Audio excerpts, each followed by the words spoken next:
بسم اللہ الرحمن الرحیم۔ السلام علیکم ناظرین، آج ہم آپ کو حضرت امام علی رضی اللہ تعالیٰ عنہ کی شہادت کا واقعہ سنانے جا رہے ہیں، جسے سن کر آپ کی آنکھوں میں آنسو آ جائیں گے۔ جب 19 رمضان کو مسجد کوفہ میں امام علی علیہ السلام کی اذان گونجنے لگی تو پوری کائنات میں سوگ برپا ہو گیا۔ چرند پرند جنات چیخنے لگے اور حضرت جبریل علیہ السلام تمام انسانوں سے کہنے لگے، اے انسانوں، آج آخری مرتبہ علی کی آواز میں اذان سن لو۔ مولا علی علیہ السلام اذان دے کر مصلی عبادت پر آئے، اللہ کی عبادت کر رہے تھے۔ جیسے ہی آپ نے سجدہ کیا تو عبد الرحمن ابن ملجم زہر سے ڈوبی ہوئی تلوار امام علی علیہ السلام کے سر پر دے مارتا ہے۔ بس مسجد کوفہ میں قیامت برپا ہو گئی، تمام چاہنے والے سر پیٹنے لگے۔ امام علی علیہ السلام کا مصلی خون سے رنگین ہو گیا، آپ کے سر کا خون آپ کے چہرے اور داڑھی مبارک پر لگا۔ کچھ چاہنے والے اس معلوم شخص کو ڈھونڈنے لگے جس نے مولا علی کو ضرب ماری، تو کچھ مولا علی علیہ السلام کے سر کا خون صاف کرنے لگے۔ اتنی دیر میں امام علی علیہ السلام نے فرمایا، اے حسن، یہ نماز فجر کا وقت ہے، پہلے نماز مکمل کرواؤ، اس کے بعد مجھے دیکھنا۔ امام حسن علیہ السلام نے نماز پڑھائی اور مسجد میں موجود تمام مسلمانوں نے نماز پڑھی۔ جیسے ہی نماز ختم ہوئی تو عبد الرحمن ابن ملجم، جس نے مولا علی علیہ السلام کے سر پر وار کیا تھا، اس کو پکڑ کے امام کی خدمت میں لایا گیا اور کچھ چاہنے والے شہد کا شربت بنا کے آپ کے پاس لے آئے۔ جیسے ہی امام علیہ السلام نے اپنے قاتل کے چہرے پہ خوف دیکھا تو اپنے چاہنے والوں سے فرمانے لگے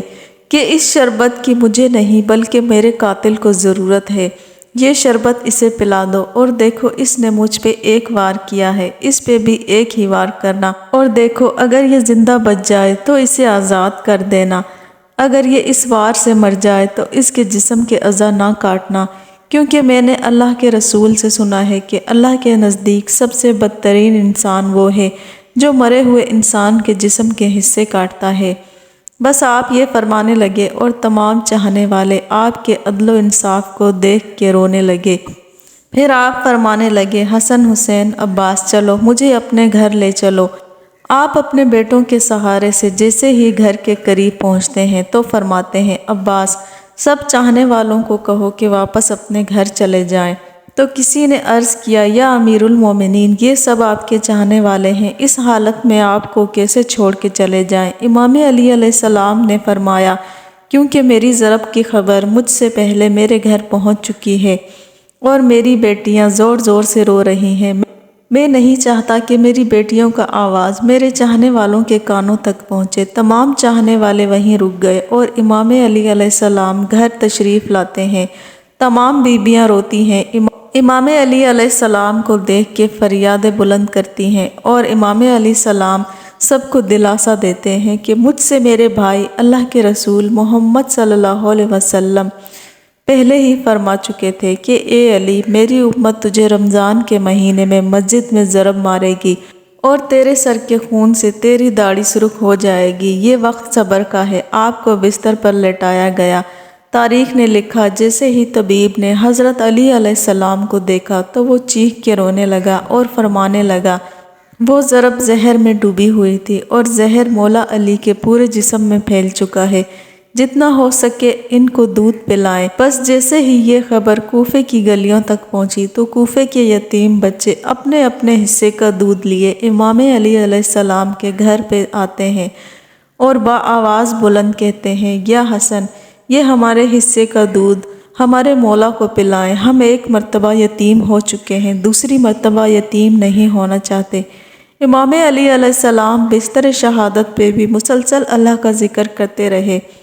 بس جیسے ہی 19 رمضان کا دن ختم ہوا، 20 رمضان کی رات آئی، آپ فرمانے لگے کہ اب میرے حجرے میں کوئی بھی نہ آئے،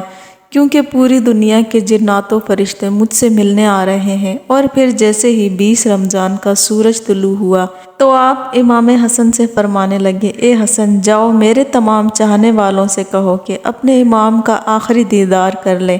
آپ کے عقیدت مند قطار بنا کر جیسے ہی آپ کی زیارت کے لیے گھر میں داخل ہوئے تو دیکھا کہ یہ زہر پھیلنے کی وجہ سے آپ کا چہرہ پورا زرد ہو چکا ہے۔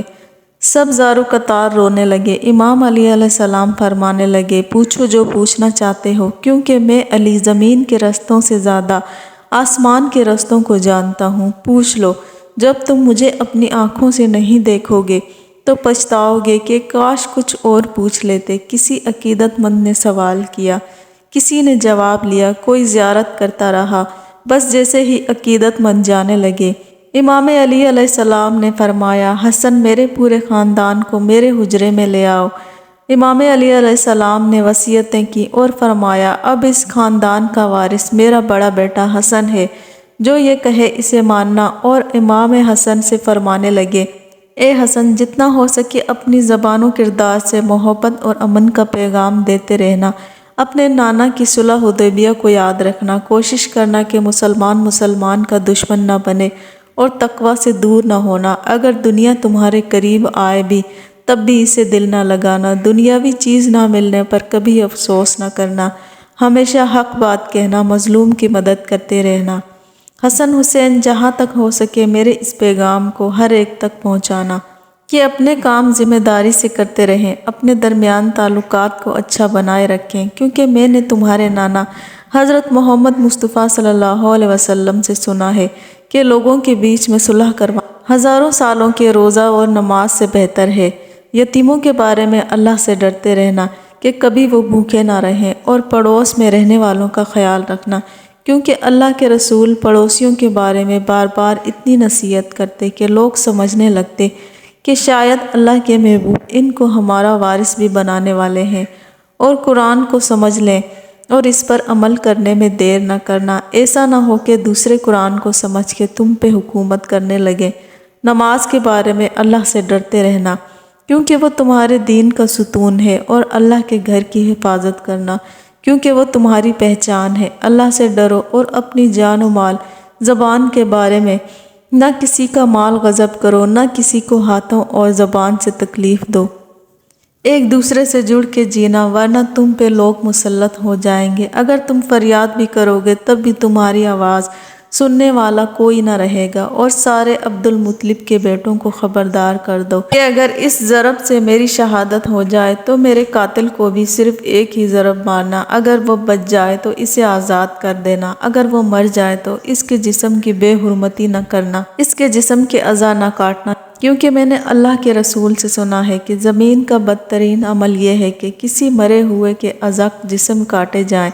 اور چاہے وہ پاگل کتا ہی کیوں نہ ہو۔ حسن، میرے جنازے میں کسی کو شریک نہ کرنا، پیچھے سے حسن اور حسین تم اٹھانا، آگے سے جبریل اور میکائیل اٹھائیں گے،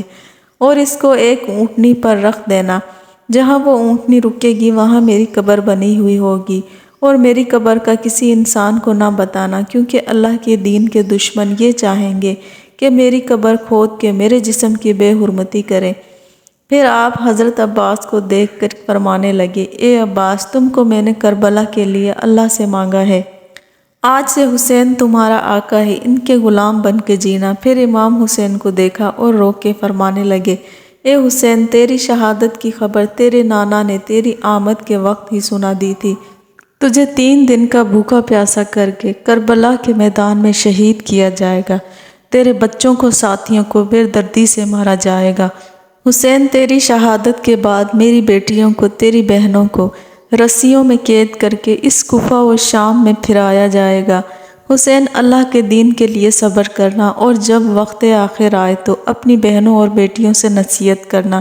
کہ اسلام کے لیے صبر کرتی رہیں، اور قدم قدم پہ یہ گواہی دیتی رہیں کہ اللہ کے سوا کوئی عبادت کے لائق نہیں، اور ان کا نانا حضرت محمد مصطفیٰ صلی اللہ علیہ وسلم اللہ کے رسول ہیں۔ بس اتنی دیر میں آپ فرمانے لگے، سلام یا رسول اللہ۔ سارا خاندان چیخ کے رونے لگا اور کہنے لگا، اے ہمارے مولا، کیا ہمارے درمیان اللہ کے رسول موجود ہیں؟ امام علی علیہ السلام نے مسکرا کے فرمایا، ہاں اللہ کے محبوب، اور تمہاری ماں فاطمۃ الزہرا علیہ السلام مجھے لینے آئے ہیں۔ بس پورا گھر زار و قطار رونے لگا، اور یوں امام علی علیہ السلام نے اپنی آنکھیں بند کر لیں، آپ کی وصیت پہ عمل کرتے ہوئے آپ کے جنازے میں کسی کو بھی شریک نہیں کیا گیا۔ پیچھے سے حسن و حسین نے اٹھایا تو آگے سے وہ جنازہ خود بخود اٹھنے لگا اور ایک نورانی اونٹنی ظاہر ہوئی۔ جنازے کو اس پر رکھا گیا اور وہ کوفے سے باہر چلتی گئی، ایک ویران جگہ پہ جا رکی جہاں ایک چمکدار پتھر تھا۔ جیسے ہی امام حسن و حسین نے اس پتھر کو ہٹایا تو اس پتھر کے نیچے قبر بنی ہوئی تھی اور اس پہ لکھا تھا کہ یہ قبر اللہ کے نبی نوح نجی اللہ نے بنائی ہے، اللہ کے ولی علی ابن ابی طالب علیہ السلام کے لیے، سلام ہو اللہ کے ولی امام علیہ السلام کی عظمت پر، سلام ہو شیر خدا نفس نبی مومنوں کے امیر پر۔